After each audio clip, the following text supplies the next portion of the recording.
Last week, I didn't end up giving you a Top 10 Tuesday at all because of some reasons behind the scenes, so I thought to make up for it, I'd give you a Top 10 Monday, then followed by a Top 10 Tuesday. That being said, it is only going to be a Top 5 Monday because, well, I'll explain in a sec. So, I talked about in my Tasha's Cauldron of Everything video, the 22 subclasses that I believe will be confirmed in that book. I know we have about 6 100% confirmed from different articles, and in this video, one of them will be on that list. But I wanted to give you my top 5 subclasses that I'm most excited about, at least from what we saw in Unearthed Arcana, that I think will be coming in Tasha's Cauldron of Everything. If you want to see what those are, stay tuned. I'm just really, really excited for this book to come out. What's going on, folks? Ted from Nerd Immersion here, and I pretty much gave you the rules already, but it has to be a subclass that appeared in Unearthed Arcana, and it has to be one that's on that list of 22 that I said I think will be those, in fact, 22 subclasses, new subclasses, that are going to be printed in that book. Like I said, only one of those is 100% confirmed to be in the book, but I think the other ones stand a pretty good chance of making it in as well. So if you want to see, hang on, and we'll jump into the first one. Number 5. The Twilight Druid. So one of my friends actually got a chance to play test this in a one-shot that I ran. And again, if you want to see my full thoughts on every single one of these subclasses, I've done Unearthed Arcana reviews on all of them, so you can see the full thoughts pretty much as I'm reading through them for the first time. That being said, why do I like the Twilight domain? Well, first of all, one of the simplest things is I love Leomund's Tiny Hut as a spell, and having that on a cleric I think is great. Fairy Fire and Sleep, also great utility spells. A reminder, domain spells you have automatically prepared, so you just know these all the time. Aura of Vitality, I don't think clerics typically get that, actually, which is a good kind of paladin healing spell. Greater Invisibility and Invisibility, 2 spells, again, that clerics don't have access to. And then Circle of Power and Dream to a lesser extent. You're going to get martial weapons and heavy armor, so you're going to be ready to pretty much use anything in the game. You've got unlimited dark vision. Again, I'm assuming some of these things may get slightly tweaked when they make the final print, but unlimited dark vision, and you can give as an action someone to any number of creatures within 10 feet of you dark vision for 10 minutes. And you could do this wisdom modifier times per long rest. That could save an encounter completely. And you can grant yourself or somebody else advantage on initiative until they roll initiative, which is great because there are classes that already get advantage, so this would be a way to help that out. Your Channel Divinity, you present it, and then for 1 minute, dim light, the area is filled with dim light. Whenever a creature ends its turn in the sphere, you can choose to grant them one of the following benefits: a D8 temporary hit points, or end a Charm or Frightened effect. Charm and Frightened, super powerful, especially at low levels, so that's great. At 6th level, you just flat out have advantage on saving throws versus being frightened. And the big one, if you're in dim light or darkness, you can use a bonus action to give yourself a fly speed equal to your walking speed. So if you happen to be a race or have magic items that boost your walk speed, this will help. You also have spells like darkness and other things that can potentially create dim light or darkness to add to that fly speed. Divine Strike and its psychic damage, which is very minimally resisted. And then Midnight Shroud. Whenever you cast the darkness spell using a spell slot, you can choose a number of creatures that you can see, including yourself, equal to your wisdom modifier. So typically a maximum of 5. And they can see through that, which is amazingly powerful. That's seeing through magical darkness that you create, therefore giving you and your allies advantage on any attack rolls against anyone in that darkness that can't see because they are blinded. And then those blinded creatures have disadvantage on all attack rolls. It comes at level 17, so it's a little late, but even still, unless the things you're fighting have blind sight or true sight, you will absolutely decimate the enemy. Number 4. Armorer Artificer. I feel like if you want to be Iron Man as an Artificer, this is how you do it. So what do we get? We're going to get Smith's Tools. We're going to get our Armorer spell list, which is a pretty solid spell list. Again, these may change. Magic Missiles, Shield, Mirror Image, Shatter, Hypnotic Pattern, Lightning Bolt, Fire Shield, Greater Invisibility, Pass Wall, and Wall of Force.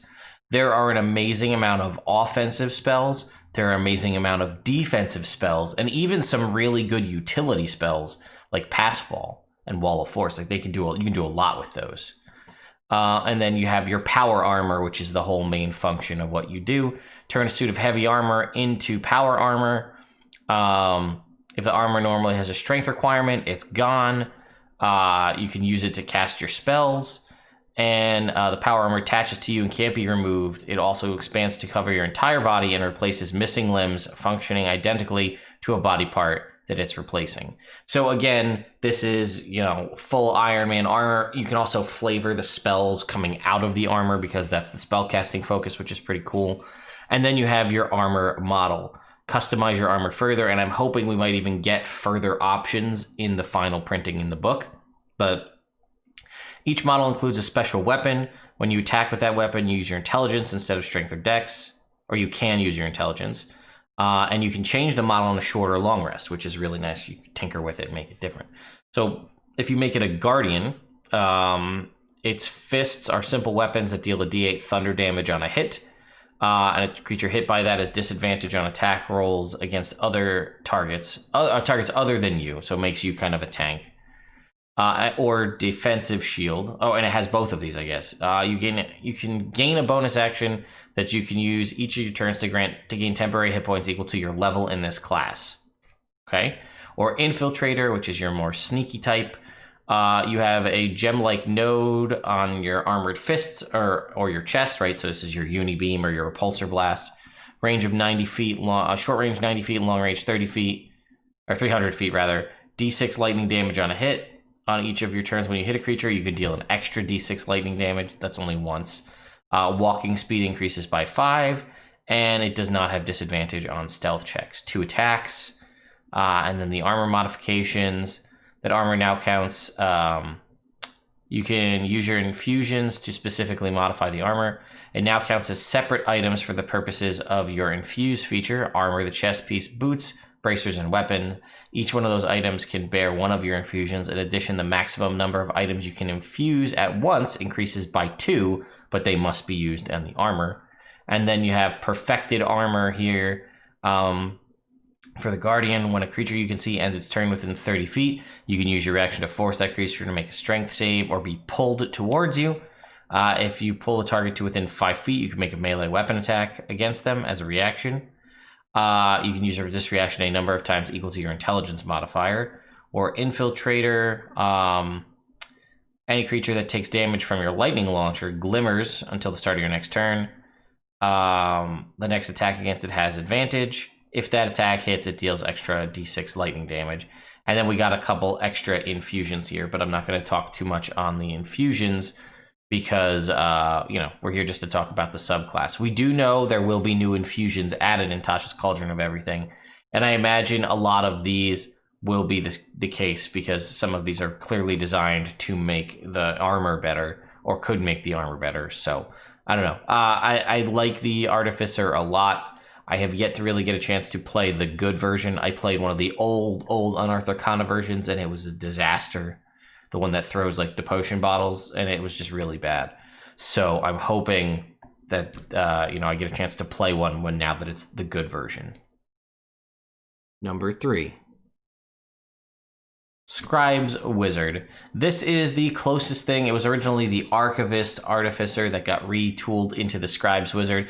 This is the closest thing we're going to get to the Lore Wizard from way back in the day. And it's very different from that, but it does have some kind of spiritual successors. So you get your magic quill, which is a cool thing for a wizard to have. It doesn't require ink, and you can write in whatever color you want on any surface. It cuts the gold time to copy a spell into your spell book in half, and you can erase anything you write with the quill if you wave the feather over it. All right, but the big thing is the Awakened spell book. So you get a special spell book. It counts as a spellcasting focus. When you cast a wizard spell with a spell slot, you can temporarily replace its damage type with a damage type of another spell in your book, which is cool because then that also kind of forces you to diversify your damages and stuff like that a little bit, which is neat. And then when you cast a wizard spell as a ritual, you can cast it with the spell's normal casting time rather than adding 10 minutes once a long rest. Which, again, if you're a wizard, one of the best things you can do is get a lot of ritual spells because you can cast them from your spell book without preparing them. And this lets you kind of break that little economy behind that. You become a master scrivener. You can, when you finish a long rest, you can scribe a scroll of a spell from a spell in your spell book. And it must be a first or second level spell and have a casting time of an action. However, when you cast it from this scroll, it is cast at a level higher than normal, and you can cast it by reading it as an action. And it's unintelligible by anyone else. So you could take a second level spell, let's say, I don't know, Scorching Ray, and you could scribe Scorching Ray into this scroll, and then you can cast it, but it casts Scorching Ray at third level, adding an extra ray, which is pretty neat. And you're also adept at crafting spell scrolls. The gold and time cost to scribe a scroll in the DMG is cut in half. I don't know if they'll also use the Xanathar's rules or not, but that either way, still cuts the scroll, making time in half. And then you can manifest your spellbook's little mind here, which becomes like a creature that has, I think, your hit points and your armor class. It's intangible, number of hit points equal to your wizard level plus your intelligence modifier and your armor class and saving throws. It can hear. It has dark vision out to 60 feet. As an action, you can swap, senses with it like a familiar. Whenever you cast a spell on your turn, you can cast it as if you were in its space, which is kind of like the best part about one of the trickery domain clerics, which is why I often say trickery domain might be better suited for a wizard, because the positioning for wizard spells, I think, is better than more needed than cleric. You can do this a number of times equal to your proficiency bonus, which is good. We see proficiency bonus cropping up as a mechanic, which we don't see often per long rest. And as a bonus action, you can cause the mind to hover up to 30 feet to an unoccupied space you can see. It can pass through creatures, but not objects. And it stops manifesting if it's over 300 feet from you or drops to 0 hit points, or if you dismiss it, which, again, the reason you will want to move it up to 300 feet is for positioning, but also for the ability you get at 14, which is while you're holding your book and it's manifested, you can use an action to swap spaces. You teleport in this way a number of times equals your proficiency bonus. Moreover, if you die, but at least one spell remains in your spell book, you can return to life 1 minute later within 5 feet of the book. You revive with 1 hit point, then roll 3d6. The book loses spells of your choice that have a combined level equal to that roll or higher. So if you roll a 9, you could lose 1 9th level spell, 3 3rd level spells, or some other combination. Thereafter, you are incapable of casting the lost spells, even if you find them on a scroll or in another spell book. The only way to restore them is through a wish spell, which can restore 1 spell per casting. So that would suck, but that's sort of a last-ditch effort. If you're dead and the fight's still going on a minute later, you don't have a cleric, you don't have somebody to bring you back to life, then you might go this route. But more often than not, I'd say you're probably going to avoid that if you can. Number 2. Way of Mercy Monk. This is on my list because I have a particular affinity for this, because I played through the entirety of my Out of the Abyss campaign, the old Tranquility Monk, which this is really much the spiritual successor to that, which was a monk that had healing, but that version basically had a paladin's lay on hands, but it was twice as good. So this is kind of a better version, or a more refined, balanced version of that. The other side is the Tranquility Monk. That was basically, you took the whole class to be able to heal at 3rd level, and then your features didn't matter pretty much till like level 17. All right, but let's look at the Mercy Monk. So insight in proficiency in insight or medicine, and herbalism, and poisoner's kit, which is a nice set of kits to have. That's potions and poisons. Hands of Healing. As an action, you can spend a key point to touch a creature and restore a number of hit points equal to your martial arts die plus your wisdom modifier. When you use Flurry of Blows, you can replace one of the unarmed strikes with the use of that feature. So that was very similar to what the old Tranquility Monk could do, except they just had a pool of healing that was 10 times their monk level, so they were double better than a paladin. It didn't require a key point, and you could use it as Flurry of Blows. This is more balanced. Or Hands of Harm, which Tranquility did not have. When you hit a creature with an unarmed strike, you can spend a key point to deal extra necrotic damage equal to your martial arts die. If it's incapacitated or poisoned, they instead take necrotic damage equal to 3 times your martial arts die instead. which is good because you have Poisoner's Kit, so maybe you can make that work for you. Noxious Aura at level 6. Spit out Miasma here as a key point. Extends 5 feet in every direction, lasts for a minute. But not through total cover. While your aura is active, ranged attacks against you have disadvantage. Any other creature that starts its turn in the aura must succeed on a con save or become poisoned. Again, this also synergizes with the level 3 ability, which is really nice. Take damage equal to your wisdom modifier. At 11, you get Healing Technique. When you restore hit points using your Hands of Healing, you can also end one disease or condition from the following list: blinded, deafened, paralyzed, or poisoned. And then lastly is Hand of Mercy at 17. As an action, you can touch a creature, expend 4 key points, and force that creature to make a Constitution saving throw. They can choose to willingly fail this. Unless the save succeeds, the creature enters a state of suspended animation for a number of days equal to your monk level, or until you end the effect early. No action required. During this time, they are paralyzed, have immunity to all damage, and any curse, disease, or poison affecting them is suspended. The creature appears dead to all outward inspection and to the spells used to determine their status. You can only have one creature suspended at any time. So again, there's a lot of uses for that, whether it be for doing that whole faking somebody's death, sneaking them in someplace, having them suffer through a poison or curse or disease, whatever the case may be, right? Somebody is afflicted with lycanthropy and you don't want them to turn into a werewolf, but you can't get to somebody who can cure it for a while. Put them in suspended animation. I mean, you're level 17. You probably have ways to get around it, but you get my point. Anyway, I really like this.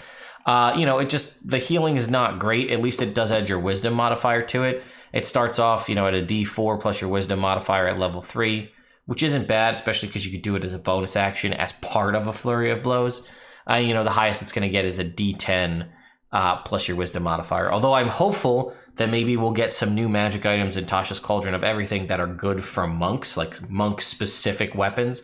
Maybe ones that step up the damage die of the punches. Maybe ones that add things to it. Stuff that might help boost this. Number 1. Wildfire Druid. I've stated this before, I haven't really been excited for Druid subclasses or the Druid class at all in 5th edition. Part of that stems from my love of the 3/5 Druid. It was my favorite character. It's really my only character in D&D 3.5. And I absolutely love that character. I still have fond memories of and talk about the adventures that I went on. Still have that character sheet kicking around somewhere. And I just loved that character. So, 5th edition Druid, a little bit different than 3rd edition Druid. So it really kind of there's a little bias there. Also, 3rd edition Druid had an animal companion, which was one of my favorite parts about my character. So that might also be part of it. But, I also, when we started out, we only had 2 Druid subclasses. We had Land Druid and Moon Druid, and almost everybody played Moon Druid because Land Druid was kind of subpar in the grand scheme of things. So, I didn't want to just play a Moon Druid when everybody else I knew was playing Moon Druid, and I just never got around to doing it. But the Wildfire Druid actually changed my mind on the Druid class completely, so I hope it arrives in some form similar to what we see in the Unearthed Arcana. So, you're going to get Firebolt as a cantrip. It's nice because it has the range. You have Produce Flame, so, you have good range fire attacks, but that's fine. You also get an expanded spell list, which is also nice. I hope that maintains. You gain these spells, and they don't count against your spells prepared. Locate animal or plant, Scorching Ray, Fireball, Plant Growth, Aura of Life, Fire Shield, Flame Strike, Raise Dead. I think, a handful of those are on the list, but I know Scorching Ray, Fireball, I don't think Fire Shield or Flame Strike is, which Flame Strike used to be a 3.5 Druid spell, so I always thought it was in 5th edition, so that kind of fixes it. And I don't know if Druids get Raise Dead, which is also a nice, healing resurrection spell. And then you also get the main thing that I like about it the most is the Summon Wildfire. I've stated this before in other videos. I like the concept of using the mechanic that's inborn on a class for something other than what it's the original design for, right? So Wild Shape is designed for turning into animals. You can still use it to turn into animals, but here you can use it to summon the spirit instead. So as an action, you summon the spirit. It appears within 30 feet of you. Each creature within 10 feet of the spirit must make a DC or a dex save or take 2d10 fire damage. And then it kind of has the standard pet mechanics that we say. It's friendly to you and your companions. You determine its appearance. In combat, it shares your initiative count, but takes its turn immediately after yours. The only action it can take is the dodge action, unless you take a bonus action on your turn to command it to take an action from its stat block or dash, disengage, hide, or help. It manifests for 1 hour until it reduces for 0 hit points, or you use Wild Shape again. So it has 13 AC. Its hit points are its Constitution plus your Wisdom plus 5 times your Druid level. It can fly. It has proficiency in Dex, Con, and Wisdom saving throws. It's immune to fire and the Charmed, Frightened, Grappled, Prone, Restrained condition. And then it has this Soul Bond feature, right? The following numbers increase by 1 when your proficiency bonus increases by 1. Skill and saving throws, bonuses to hit and damage of its Flame Seed, and the bonus damage to its Fiery Teleportation. So it has an action for Flame Seed. It's plus 4 to hit, which can go up, range of 30 feet. Does a d6 plus 2 fire damage, or Fiery Teleportation. The spirit and each willing creature of your choice within 5 feet of it teleport up to 30 feet to an unoccupied space. Each creature within 10 feet of the space that it left must make a dexterity saving throw or take a d6 plus 2 fire damage. It's nice because druids don't have a ton of bonus action utility. There is some, but not a lot. And this gives you a way to do damage, essentially, or teleport bonus action almost every turn. Enhanced Bond, whenever you cast a spell that deals fire damage or restores hit points, while your spirit is summoned, roll a d8 and it increases by that number. So the spirit also not only boosts your fire damage, but also boosts your healing. Plus, rolling a d8 and tacking it onto a fireball is pretty nice. In addition, when you cast a spell with a range other than self, you can have it originate from the spirit. Flames of Life, when a small or larger creature that you can see dies within 30 feet of you. Remember, it's dies, not goes unconscious. Or your Wildfire Spirit, you can use your reaction to cause primal flames to spring from the body.